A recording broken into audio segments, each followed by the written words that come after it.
as one might assume, as I sort of could have guessed and won a prize, about 95% of the questions came from the women's side. Us men have no issues with Shalom Bayis.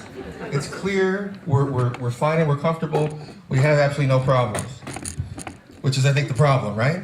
All right. Thank you very much. Well, let's start with one question. Okay, how do you get your husband to go to classes on Shalom Bayis, or work on Shalom Bayis, or speak to Das Torah?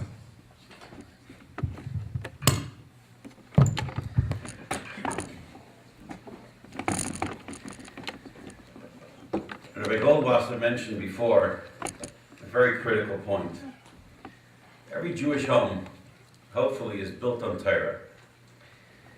And a couple that is not in sync about following the Derech HaTorah is in a serious trouble.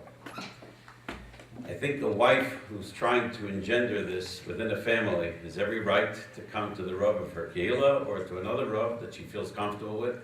Sometimes they don't want to go to the Rav of their Kehillah. But to say, this is my problem.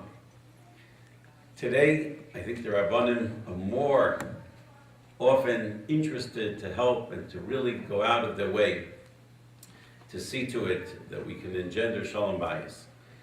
That means that the Rav then has to call in the husband, has to explain to him, this is a home that was built under a chuppah, whatever many years ago, Hariyat Kadesh Li, it ended with Kedas Moshe Yisrael.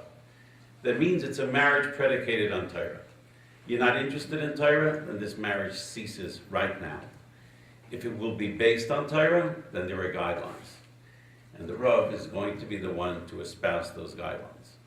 It behooves you to bring the Rav into the loop, and then it's his obligation to get a hold of the husband and to carry forth further.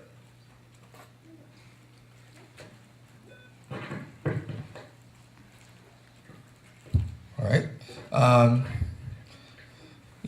I'm thinking of taking another question to throw past that one. What does, because it's another question that came in here, but I've had this as well as I've run into questions. What does one do when a spouse, usually the husband, seems almost opposed or not interested in, chas v'shalom, the wife's plight, or the wife and the husband may not be on the same page here. They may not share the same Rav, or the husband is reluctant to bring the questions in front of a Rav. Now again, I'm not talking any specific situation, but in general, I could see where there could be discord as to having the family Rav or the family manhig that's easy to approach, easy to talk to, where there's great agreement. If the wife feels she can reach out, and the husband's not necessarily going to support that way of reaching out, or won't reach out because doesn't feel there's a problem, as we notice with the 5% of men asking questions, does the woman go on her own?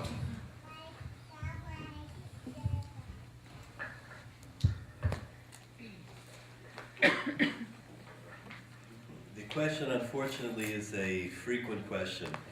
It's hard. One wants, the other one doesn't want.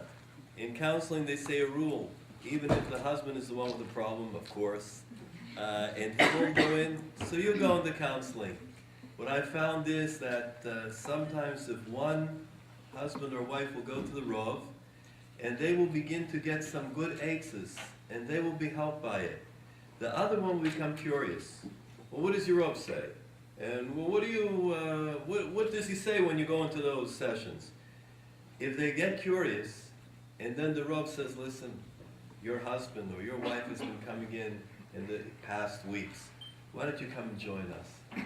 I feel that if it's done little by little, not forcing, and to the right person who everyone will accept, you can't say, I'll go to my Rav, that knows me from the time I'm 5. So the other one will say, yeah, of course, he's Negei B'Dover. He's going to decide for you, which is not true.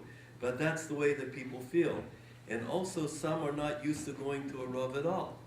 I will hate to say it, but someone gave me such a out-of-the-world psak. An out-of-the-world psak about Basu V'Chalov. I said to him immediately, I never say this, but I said, could you tell me where you got this from? Where's Makor? yes, on the internet there's a certain thing in a blackboard, bulletin board, whatever, and someone, they wrote this thing from, you know where they were from? Australia. I said, oh, that's a good McCoy.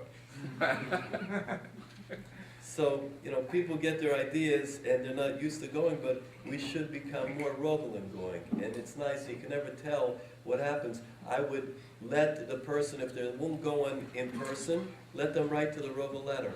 Let them ask the Rav, maybe by email, their comments, or say why I don't want to come in. And then the Rav can write them back. Well, I can perfectly understand the reasons you don't want to come in. I may not want to go to anybody either.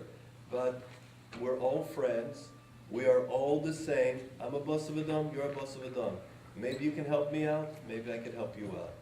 If we put it we level the playing field so that it's not intimidating, I think that there may be a difference in opinion.